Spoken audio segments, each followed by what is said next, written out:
السلام علیکم۔ میں زینت جبین صدیقی ایک بار پھر سے آپ سبوں کی خدمت میں اپنی تازہ ترین کہانی چھلکا خوشیوں کا پیمانہ لے کر حاضر ہوں۔ سماعت فرمائیں۔ جاڑے کی شام بہت جلد سرمئی ہو گئی تھی۔ سرد ہواؤں نے موسم کو اور سرد بنا دیا تھا۔ میں ایک بار پھر سے راغب کے کمرے میں چلا آیا۔ وہ سو رہا تھا۔ میری نظریں اس کے چہرے پر رک گئیں۔ کتنا معصوم سا لگ رہا تھا وہ، نیند کی وادیوں میں کھویا ہوا۔ میں نے جھک کر اس کے ذرا سے کھلے منہ کو بند کر دیا۔ لحاف جو سرک کر کانوں تک آ گیا تھا، اسے سر تک کر کے میں دبے پاؤں اس کے کمرے سے نکل آیا۔ گنے چنے تو دن بچے تھے، پھر راغب پڑھنے کے لیے ملک سے باہر چلا جائے گا۔ میں خوش تھا، بہت خوش۔ میرے ملنے والے دوست احباب، میرے اپنے سب خوش تھے۔ میرے اپنے پر میں نے سر جھٹک دیا، مگر سوچ کا طوفان کہاں روک پایا تھا میں۔ میرے اپنے پر میرے سامنے امی کا شفقت بھرا چہرہ اور ابو کا روب دار چہرہ گڈمڈ ہونے لگا۔ کئی سال بیت گئے تھے، میں گاؤں نہیں جا سکا تھا۔ کتنے سال؟ میں انگلیوں پر گننے لگا۔ 4 6 8 نہیں 10 یا 12، ہاں 12 سال مجھے یاد ہے۔ اس وقت راغب کی ماں حیات سے تھی۔ بہت منا کر لے گیا تھا اسے، وہ تو جانا ہی نہیں چاہ رہی تھی۔ وہ منہ بنا کر کہتی تھی مجھے گاؤں کا ماحول پسند نہیں۔ اس کے اس جملے پر میں اسے سمجھاتے ہوئے بولا تھا، ٹھیک ہے مگر وہاں میرے ماں باپ رہتے ہیں۔ ابھی میں آگے اور بھی کچھ کہتا، مگر وہ دوبارہ بول پڑی تھی، تو آپ جائیں نا، مجھے اور راغب کو رہنے دیں۔ اس کا منہ پہلے سے زیادہ بن گیا تھا۔ پھر کتنا سمجھا کر اسے راضی کر پایا تھا، تب کہیں جا کر وہ گاؤں جانے کو تیار ہوئی تھی اور ہم تینوں گاؤں چلے گئے تھے۔ امی تو صدقے جا رہی تھیں، مگر ابو ناراض سے تھے۔ کیوں چلے آئے؟ کس نے بلایا تھا؟ ابو کی گرجدار آواز پر میں سر جھکائے کھڑا تھا۔ یہ ابو کا پیار تھا یا غصہ؟ مجھے سمجھ نہیں آ رہا تھا۔ وہ تو راغب کی ماں کی مہربانی تھی جو مجھے یہ سمجھانے میں کامیاب ہو گئی تھی کہ آپ کے ابو کو ہمارا یہاں آنا بالکل پسند نہیں ہے۔ دیکھا نہیں کیسے منع کر رہے تھے یہاں آنے سے؟ بس پھر کیا تھا، دوسرے دن صبح بس پکڑ کر اسٹیشن اور اسٹیشن سے ٹرین پکڑ کر دلی اپنے گھر۔ پھر کبھی گاؤں نہیں گیا۔ امی ابو کو یہاں آئے بھی 8 سال ہو گیا تھا۔ راغب کی امی کے انتقال پر آئے تھے وہ دونوں۔ میں ایک سرد آہ بھر کر ایک بار پھر راغب کے کمرے میں چلا آیا۔ وہ اب تک سو رہا تھا۔ میں اس کے پاس پلنگ پر بیٹھ گیا۔ میں اسے جی بھر کے دیکھ لینا چاہتا تھا، پھر جانے وہ کب آئے یا نہ آئے میری طرح۔ میری آنکھیں بھر آئیں۔ میں اپنی انگلیاں اس کے بالوں میں پھیرنے لگا۔ میری نظروں کے سامنے گزرے دنوں کی ایک فلم سی چلنے لگی۔ میں بھی تو راغب جیسا ہی تھا۔ جب گاؤں سے اسکول سے 10ویں پاس کرنے کے بعد آگے کی پڑھائی کے لیے دلی آ رہا تھا۔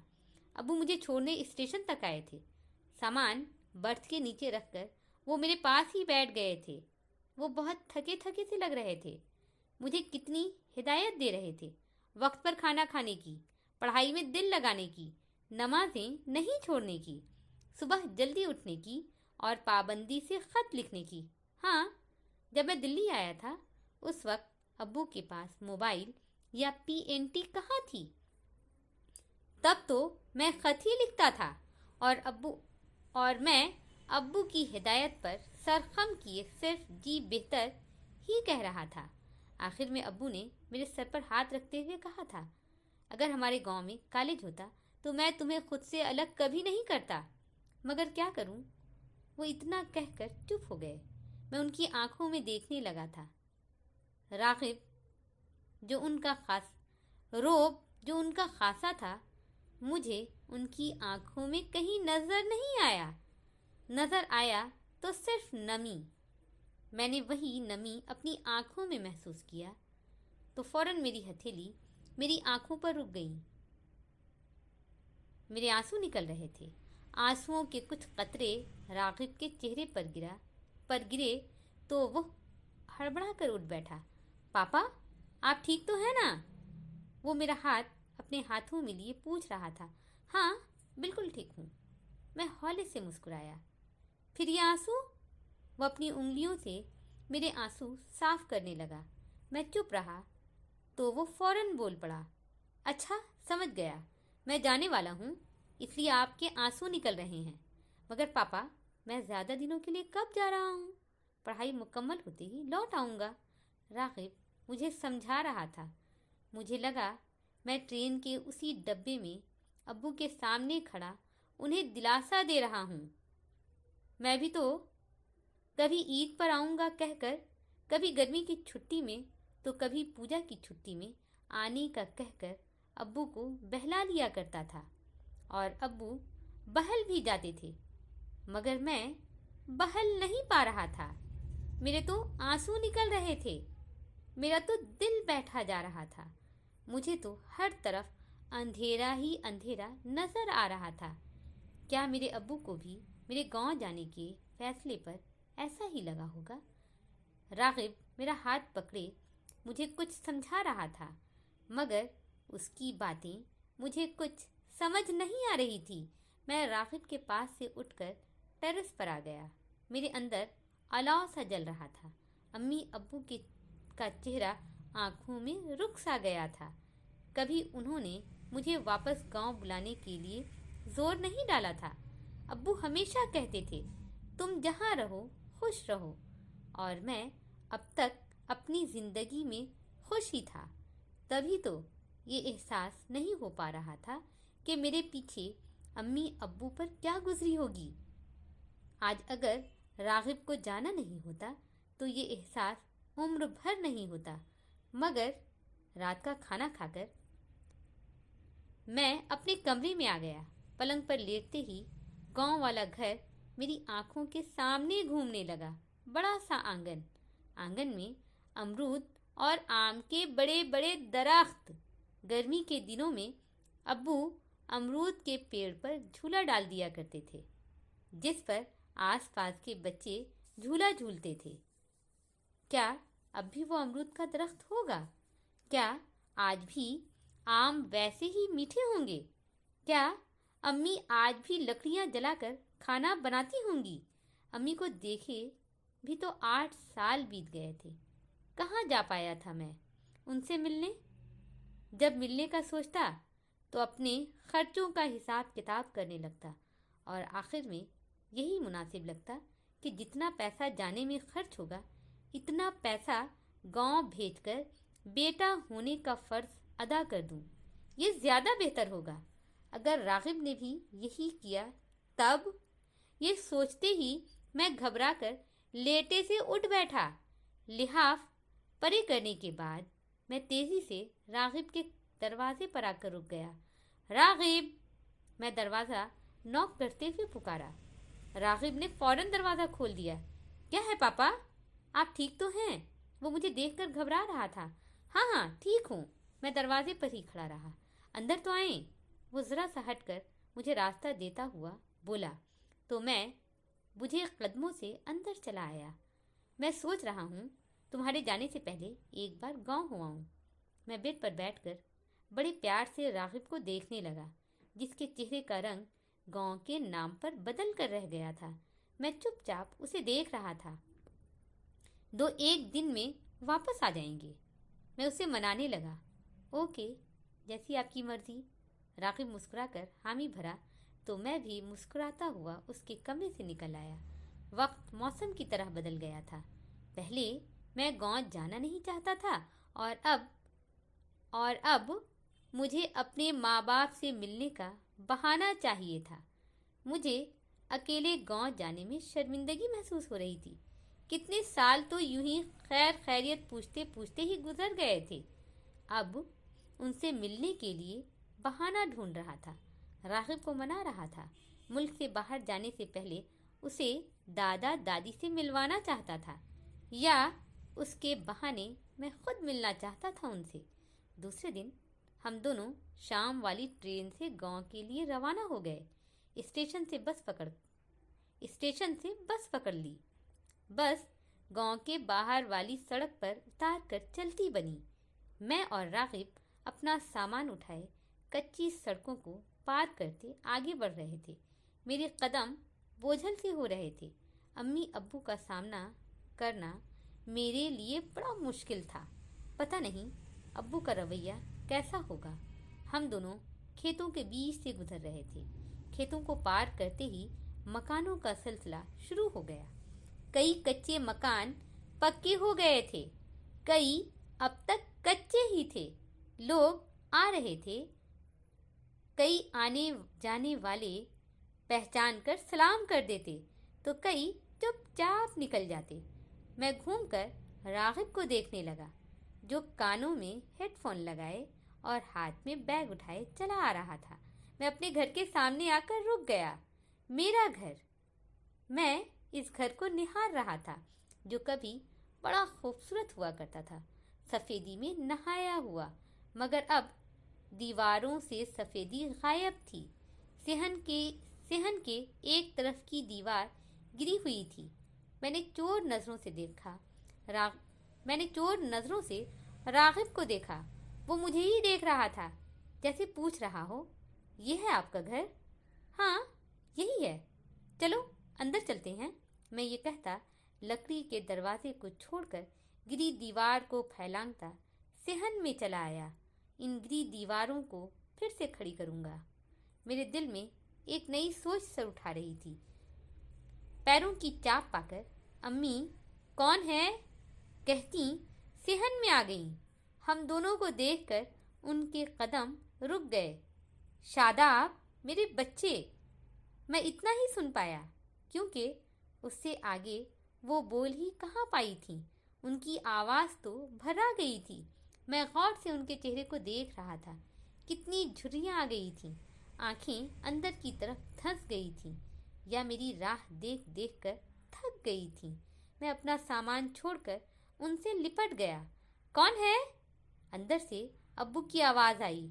दिल चाहा भागकर उनसे भी लिपट जाऊं, मगर इतनी बेतकल्लुफ़ी अब कहाँ थी। कौन है? अब्बू दोबारा पूछ रहे थे। रागिब बैग उठाए अंदर चला गया। मैं बाहर खड़ा रहा। पापा आए? अंदर से रागिब की आवाज़ आई तो मैं अम्मी का हाथ थामे अंदर आ गया। अब्बू सामने पड़ी चारपाई पर बैठे थे। सलाम करने के बाद मैं गौर से उन्हें देखने लगा। बड़े कमज़ोर लग रहे थे। मैं सलाम करके खड़ा रहा। अम्मी दीवार से लगी दूसरी चारपाई को बिछा रही थीं।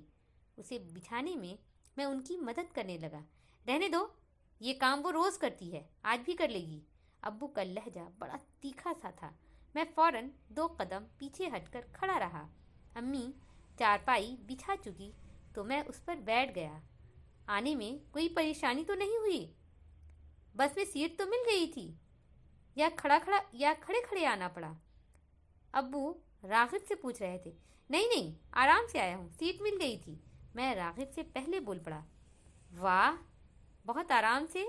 अब्बू हंस पड़े। तुम्हें तो हमेशा यही शिकायत रहती थी कि स्टेशन से बस में खड़ा रहना बड़ा मुश्किल है। आप बस भी करें, दोनों थके हुए आए हैं, ज़रा आराम कर लेने दें, फिर बातें होंगी। अम्मी पानी का गिलास भर लाई थी। अब्बू की बात काट कर वो बोली, आराम से बात होगी। अब्बू उठ खड़े हुए।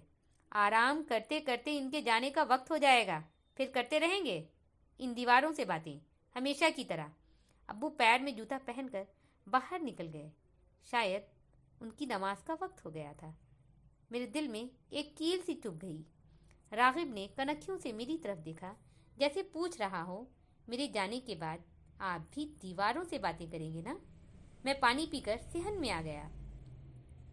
सेहन में आम और अमरूद के दरख्त अब भी थे। आम के दरख्त पर फूल लगे हुए थे, अमरूद के दरख्त पर झूला लगा हुआ था। मैं झूले के पास आकर रुक गया। मैं अपने घर को घूम घूम कर देख रहा था। रागिब आम के दरख्त के पास खड़ा हाथ उठा उठाकर मोबाइल का टावर चेक कर रहा था। सेहन में बड़ी खूबसूरत धूप फैली हुई थी। शहर में धूप कहाँ मिलती थी। मैं आम के दरख्त के चबूतरे पर बैठ गया। धूप की गर्मी के साथ साथ अपने घर की मोहब्बत भी मेरी रगों में दौड़ने लगी थी। अम्मी दूध और गुड़ ले आईं। रागिब ने इनकार कर दिया, मगर मैं पी गया। मुझे गुड़ और दूध बहुत पसंद था। शाम एक बार फिर से सुरमई हो गई थी। अम्मी रात के खाने की तैयारी करने लगी थी। अब्बू मगरिब की नमाज के बाद घर आए। कब जाना है? वो आते ही पूछने लगे। इस बार नहीं जाऊंगा। मैं बैग से अपनी शॉल निकालते हुए बोला तो रागिब ने हैरत से मुझे देखा। मैं धीरे से मुस्कुरा कर रह गया। अम्मी का रोटी बनाता हाथ रुक गया और अब्बू खनखार कर अपना गला साफ करने लगे, जैसे उनके गले में कुछ फंस गया हो। कल जाओगे या परसों? वो टोपी उतार कर अपनी चारपाई पर रखते हुए फिर गोया हुए। इस बार वापस जाने के लिए नहीं आया हूँ। रागिब इस महीने के आखिर में पढ़ने के लिए मुल्क से बाहर जा रहा है और मैं सोच रहा हूँ यहीं रह जाऊँ आप लोगों के पास। मैंने सर झुका लिया। लगता है तुम्हारा लल्ला बौरा गया है। अब्बू का कहकहा बुलंद हुआ था। वो मेरी बात को मजाक समझ रहे थे। पापा, रागिब ने पास आकर धीरे से मेरे कंधे पर अपना हाथ रख दिया। मैं उसकी आंखों में देखने लगा। आपने बहुत खूबसूरत फैसला किया है पापा। अब मैं भी सुकून से जा पाऊंगा। मुझे भी यही लग रहा था कि कहीं आपको भी दीवारों से बातें न करनी पड़े। कहते कहते उसकी आंखें भर गईं। मैंने उसे अपने सीने से लगा लिया। अम्मी और अब्बू के लिए ये मंजर हैरानकुन था। उनके चेहरों पर रौनक बिखर गई थी। उनकी खुशियों का पैमाना जो कब से खाली पड़ा था, आज वो छलक पड़ा था। उम्मीद है कि आप लोगों को मेरी ये कहानी बहुत पसंद आई होगी। अगर मेरी कहानी पसंद आई हो तो मेरे चैनल को सब्सक्राइब ज़रूर करें और खूबसूरत से कमेंट भी दें। अब इजाज़त चाहती हूँ। फिर मुलाकात होगी मेरी अगली वीडियो में। जब तक के लिए मुझे इजाज़त दें। अपना ध्यान रखें, अपनों का ध्यान रखें। फ़ी अमानिल्लाह।